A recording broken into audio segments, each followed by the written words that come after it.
खबर इंदौर से आपको बता दें, इंदौर में इनकम टैक्स विभाग के छापा मामले में अपडेट आई है। इनकम टैक्स के साथ ईडी भी कार्रवाई में शामिल हो गई है। मेडिकल माफियाओं पर कसी जा रही है नकेल। आयकर अधिकारियों से जानकारी लेने ईडी अफसर पहुंचे हैं। तो देखिए, इनकम टैक्स विभाग के छापेमारी के साथ साथ अब कार्रवाई ईडी भी करने वाला है। प्रवर्तन निदेशालय भी अब कार्रवाई में शामिल हो चुका है।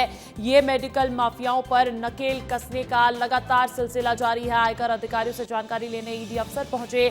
मध्य प्रदेश में साइंस हाउस ग्रुप के ठिकानों पर पिछले कई घंटों से रेड चल रही है और इंदौर में भी छापेमारी कार्रवाई की गई है। इसी में आपको बता दें कि MR5 कॉलोनी में डिसेंट मेडिकल के 2 दुकानों पर आईटी विभाग ने दबिश दी और इंदौर की रेड में 150 करोड़ रुपए की टैक्स चोरी का खुलासा हुआ है। लेकिन बड़ी बात यह है कि आईटी विभाग के साथ साथ ईडी भी अब जांच पड़ताल में जुट गई है।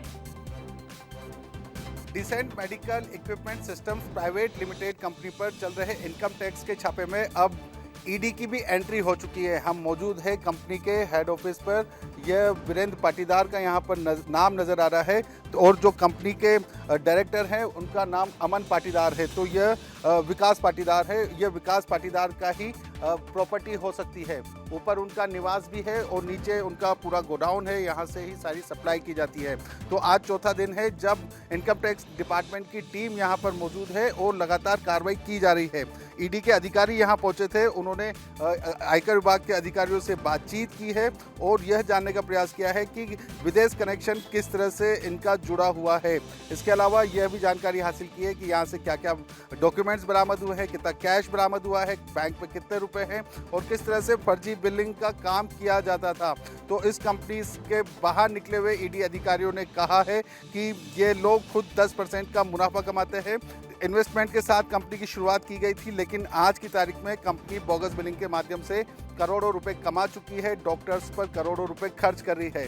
तो 4 दिन में काफ़ी सारी जानकारी आयकर विभाग को मिली है कि करोड़ों रुपए की टैक्स चोरी की जा रही थी। बोगस बिलिंग के माध्यम से, फर्जी बिलिंग के माध्यम से अपना रोटेशन घुमाया जा रहा था। और अब ईडी की एंट्री होने के बाद निश्चित तौर पर इस मामले में और भी कई बड़े और चौंकाने वाले खुलासे हो सकते हैं। बंटी राठौर के साथ पुनीत विजयवर्गीय, विस्तार न्यूज, इंदौर।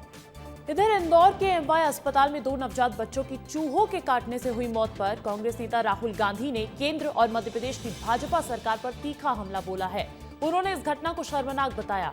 राहुल ने सोशल मीडिया प्लेटफॉर्म X पर लिखा कि इंदौर में मध्य प्रदेश के सबसे बड़े सरकारी अस्पताल में 2 नवजात शिशुओं की चूहों के काटने से मौत, ये कोई दुर्घटना नहीं, सीधी सीधी हत्या है। ये घटना इतनी भयावह, अमानवीय और असंवेदनशील है कि इसे सुनकर रूह भी कांप जाए। साथ ही राहुल गांधी ने भारतीय जनता पार्टी सरकार पर जमकर निशाना साधा।